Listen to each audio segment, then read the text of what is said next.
These are the tales from South Florida for you, with your host, Bill Monty. Hello, my friends, and welcome to Tales from South Florida. As the song just said, I'm your host, Bill Monty. I hope you're having a great day. I want to say a special thank you for reaching out today, hitting that play button, and joining us for this exciting episode where it's a little bit about South Florida. It's because if you grew up here, I can tell you what we're talking about today is probably a place that you have visited. Maybe you visited recently, and maybe you visited years ago when you were a kid. I'm talking about Lake Wales. As I've mentioned before, my father used to travel quite a bit in the job that he had. And in the summertime, our vacations would be traveling all around Florida with him. And in between, we would go visit all of these unique Florida places. Now, this is pre-Disney, okay? You had to find those little roadside attractions, the Gatorlands of the world. But often he worked around Tampa, Orlando, Lakeland a lot. And so that inevitably meant that we were going to spend some time in the Lake Wales area. And there were 3 attractions that we always made it a point to visit. Now, the first up is a place that if you've never been and you're living in Florida right now or you plan to visit soon, you have to go to. It doesn't cost anything.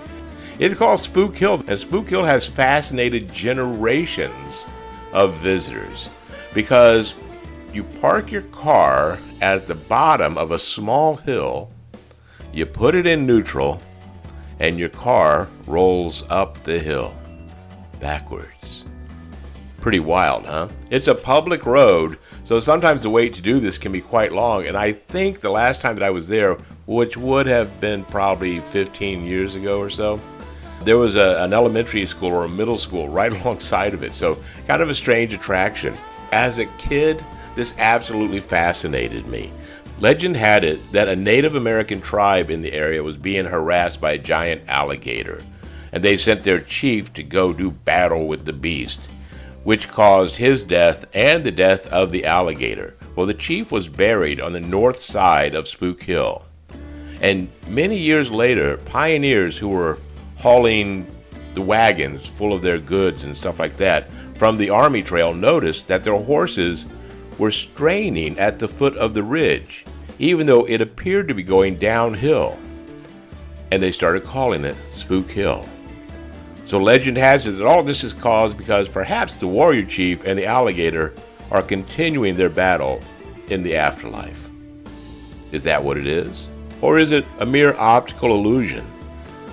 Let me tell you something. The only way you can make your own judgment is to go try it yourself. I read and heard all the theories that it's simply an optical illusion because there's no horizon really, and you're not actually going uphill, you're going downhill. I looked up something, so what I found out was that it's called a gravity hill or magnetic hill. And gravity hills or magnetic hills are actually fairly common throughout the world. It's a place where the layout of the surrounding land produces an illusion, making a slight downhill slope appear to be an uphill slope. Thus, a car left out of gear will appear to be rolling uphill against gravity. So is that the secret to Spook Hill? I like the Native American chief and alligator doing battle explanation. I like that one a lot more. Once we left Spook Hill, we always headed over to Bok Tower Gardens. Bok Tower Gardens, that's a 250-acre garden bird sanctuary. It's located atop Iron Mountain, I think it's called. And if I'm not mistaken, the highest point in Florida. I don't remember now how high it is, but way above beach level, I guess. It was first known as the Bok Mountain Lake Sanctuary and Singing Tower, and includes a singing tower and the 60 Bell Carillon, which plays twice a day. Beautiful music. Those 60 bells just ring throughout the entire park. So no matter where you are, you hear the beautiful songs that are being played there. Last time I was there, and it has been a while, you could buy a recording of the songs that it has played throughout the many, many years it's been around. Bach Tower was originally put into place in 1924. The tower was built in 1927, opening and beginning to play its songs in 1929. The architect was Frederick Law Olmsted Jr. He did the gardens, and Milton Medary did the tower. But where did it all come from? Well, it's all named after Edward William Bach. He was the editor of the magazine The Ladies' Home Journal. And he and his wife spent the winter of 1921 in Florida near Lake Wales Ridge after he had retired. The Bachs loved the area and created a bird sanctuary on the ridge's highest hill to protect the land from being developed.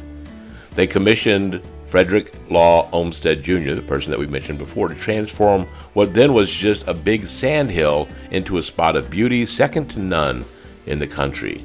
My memories of going there, it seems like we went every couple of years. It really was like wandering around in the Garden of Eden back in those days. There were animals everywhere. It felt very safe. It was one of the prettiest places that I've ever seen in Florida.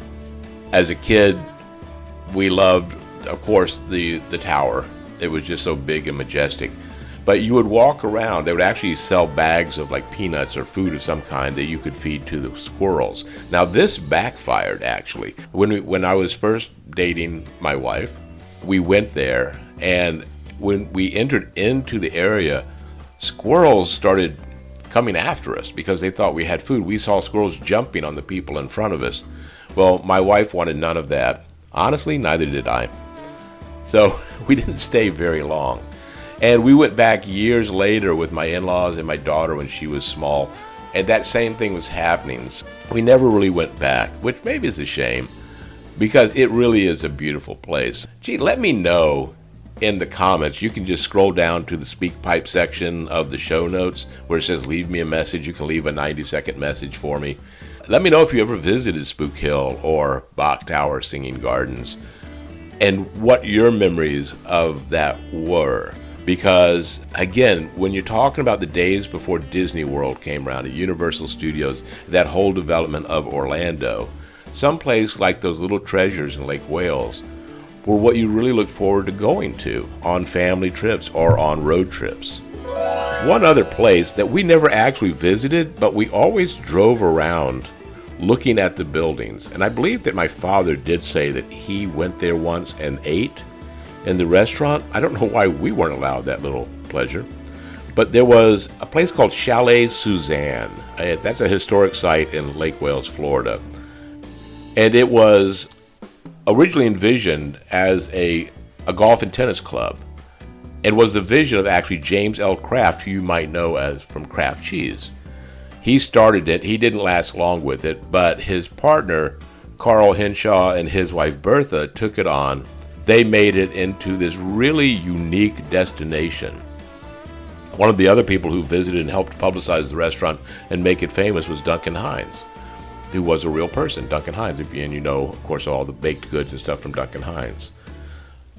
In 1943, the chalet was largely destroyed by fire, but Bertha Henshaw quickly rebuilt it and used salvage parts from the stables and the game room and the servants' quarters, and it gave it this unique kind of design. Now, to me, Chalet Suzanne always kind of looked like what I imagined Whoville would look like before they made the movies about it and it became something at Universal Theme Park.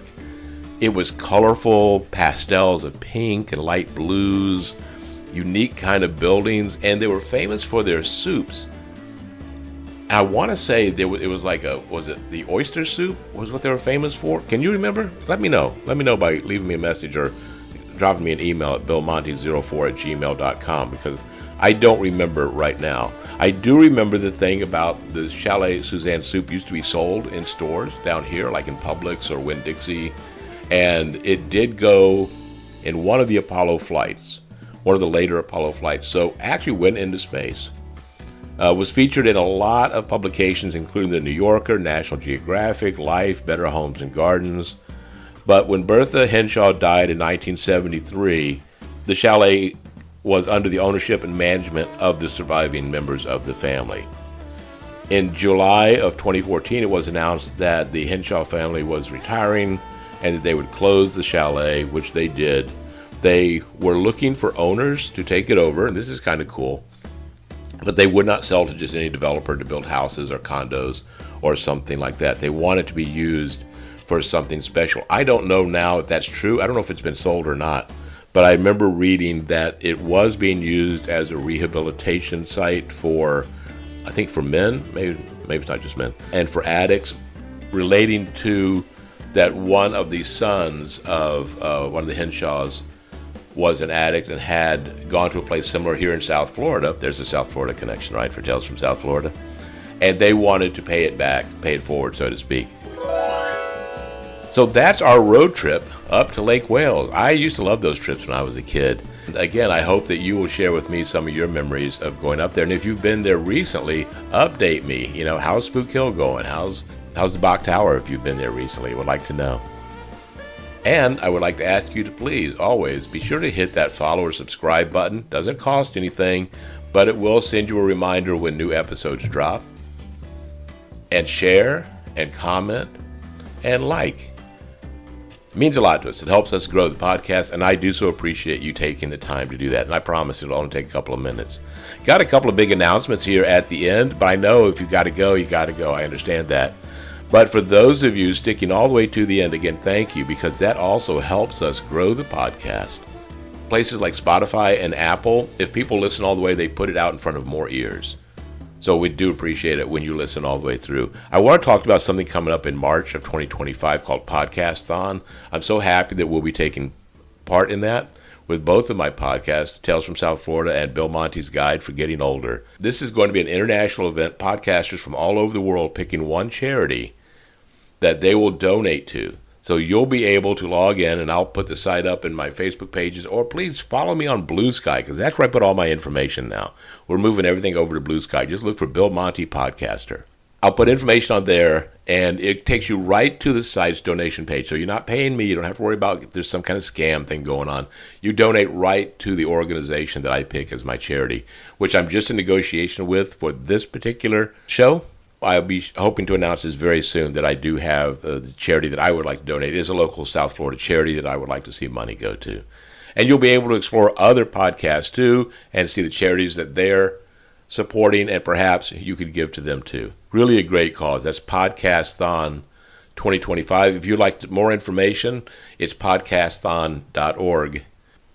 Second is, I have Bill Monty's World of Podcasts, which is a live multimedia presentation that I take to senior residences right now just in South Florida, but we're going to be expanding to Florida and then further into the nation.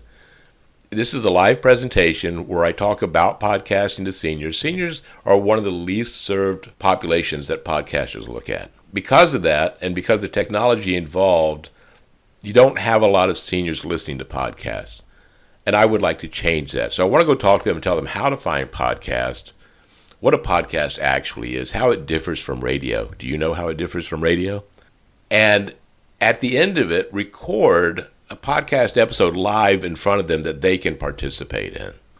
So Bill Monty's World of Podcasts will be launching very soon. What I ask of you, my friends, is if you live in a high-end senior residence, luxury senior residence, or you know someone who does, or you work at one, please shoot me a line at billmonty04@gmail.com. I'll send you some information on it, and hopefully we can talk and go ahead and book the presentation. Until next time, my friends, I thank you so much for visiting with me today. It's been wonderful taking a road trip to Lake Wales. And we'll be returning to South Florida very soon on the next episode. Until then, I remind you, be safe and be kind. And now, my theme song. Hit it, boys. Let's take a talk down memory lane, 'cause the stories around here are just insane. Pirates World, the Sporto and Wolfies do. Palm Beach to Key West, that's where we grew. These are the tales from South Florida for you. With your host, Bill Monty.